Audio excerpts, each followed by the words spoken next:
2 minutes pour comprendre aujourd'hui la mélatonine. Alors je suis avec le docteur Emmanuel Lecornet-Sokol. Vous êtes co-auteur de Et si c'était hormonal avec Caroline Balma-Chaminadour. La mélatonine, qu'est-ce que c'est? C'est une hormone? Alors c'est une hormone qui est fabriquée dans le cerveau au niveau d'une toute petite glande qui est vraiment au milieu du cerveau qui s'appelle la glande pinéale. Et alors à quoi ça sert? La mélatonine, elle va permettre de réguler notre sommeil. Lorsque vous vous exposez la journée à la lumière du jour, votre corps il va commencer à mettre en route un système de fabrication de mélatonine.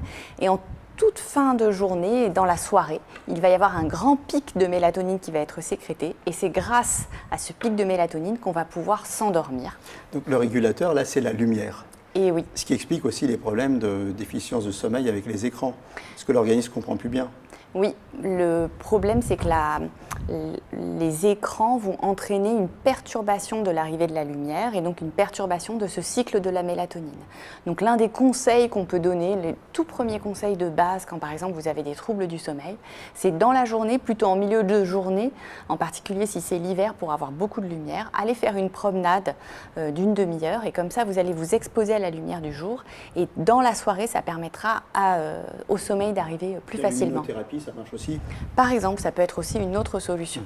Alors, la mélatonine, il y a des médicaments qui utilisent la mélatonine, par exemple pour le jet lag, tout ça, ça fonctionne? On arrive à leurrer un peu l'organisme avec ça ou pas? Oui, c'est la première utilisation historique, c'était effectivement pour vous réguler, c'est-à-dire que quand vous rentriez chez vous et que c'était l'heure de vous endormir alors que vous aviez été ailleurs 8 heures plus tôt, hop, vous preniez votre petite mélatonine, vous vous endormiez et tout allait bien. Mais aujourd'hui aussi, on l'utilise comme médicament naturel chez les patients qui ont des troubles du sommeil. Ça se trouve en pharmacie, il faut bien demander conseil à son pharmacien pour le dosage surtout.